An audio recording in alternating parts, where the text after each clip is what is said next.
অনেক দিন থেকেই কক্সবাজারে যাবার ইচ্ছা। আপনাদের ভাইকে বলা হয় কিন্তু তার সময় করে উঠতে পারে না। হঠাৎ করে ডিসিশন হলো আমরা কক্সবাজার বেড়াতে যাব। তো একটি টিম করে সবাই মিলে গ্রুপ হয়ে চলে গেলাম। প্রায় অনেকজনই ছিল। আসসালামু আলাইকুম বন্ধুরা।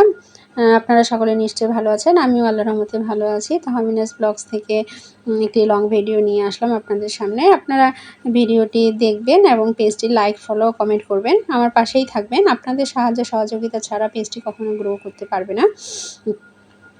তো আমরা কাউন্টারের উদ্দেশ্যে রওনা দিয়েছি।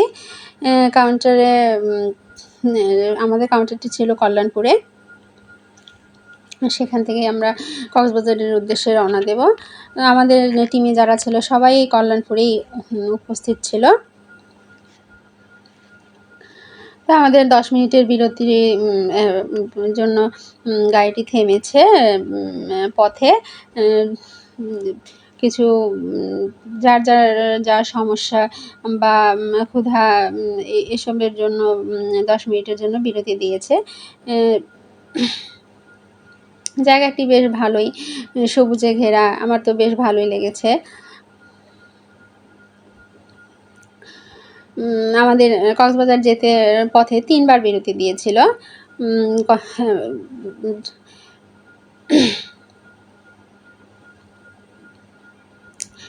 গাড়িটি যেভাবে যাওয়ার কথা ছিল সময় অনুযায়ী পৌঁছায়নি, একটু দেরি করেই পৌঁছেছে গাড়িটি।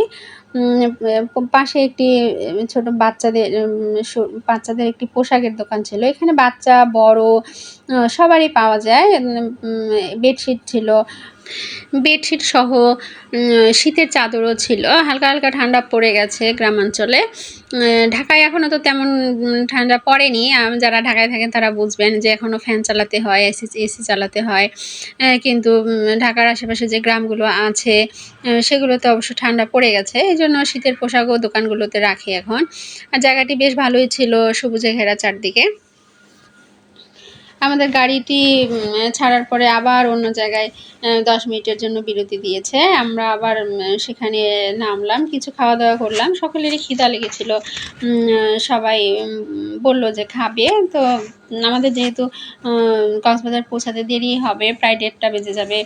আমাদের গাড়িটি খুব স্লোভাবেই যাচ্ছিল। ভাগ্যক্রমে গাড়িটি ভালো পড়েনি আমাদের।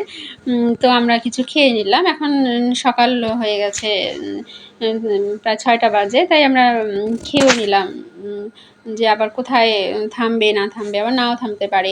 তো এই জন্য আমরা খেয়েই নিলাম। তো সবাই মজা করেই খাচ্ছে, যেহেতু সবারই ক্ষুধা আছে সেজন্য মজা করেই খাচ্ছে।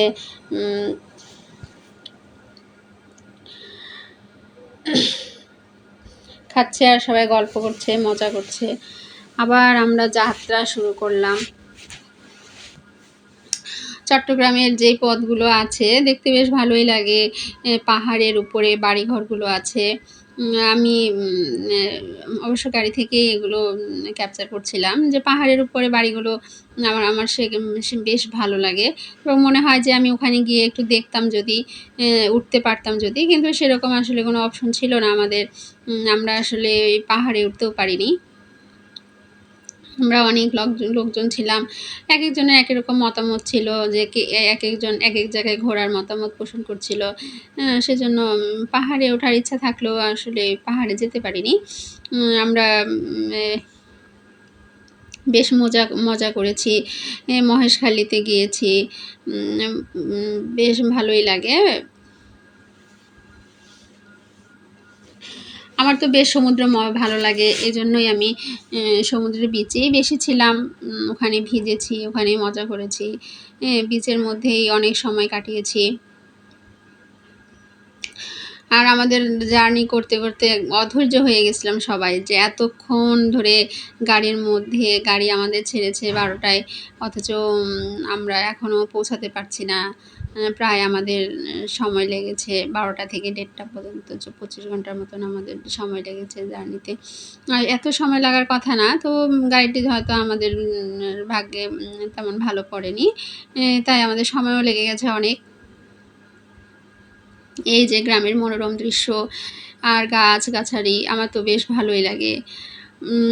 কিছু কিছু জায়গায় দেখা যাচ্ছে যে ধান লাগাচ্ছে, ধান কাটছে, এগুলো বেশ ভালোই লাগে। আমরা অবশেষে পৌঁছে গেলাম কক্সবাজারে। অনেক অপেক্ষার পরে আমাদের সফর শেষ হলো কক্সবাজার। আমরা তো অনেক লোকজন ছিলাম, আমাদের লাগেজগুলো অনেকগুলোই ছিল। সবাই মিলে আমাদের হলো কক্সবাজার পৌঁছানোর পরে আমরা অবশ্য দুভাগে ভাগ হয়ে গেছিলাম। আমরা অশান প্যারাডাইসে উঠেছিলাম আর তারা আরেকটি হোটেলে উঠেছিল। তো অশান প্যারাডাইস আমার কাছে তো খুবই ভালো লেগেছে। এখানকার পরিবেশ, এখানকার আপ্যায়ন, সেই চেক ইন সিস্টেম আমার তো খুব ভালো লেগেছে। আপনারাও চাইলে সেখানে ঘুরে আসতে পারেন, সেখানে থেকে কক্সবাজার ভ্রমণ করতে পারেন। বেশ ভালোই লাগে। ওখানকার সিস্টেমগুলো পরিষ্কার পরিচ্ছন্ন, সেখানকার লোকদের ব্যবহার বেশ ভালোই লাগে।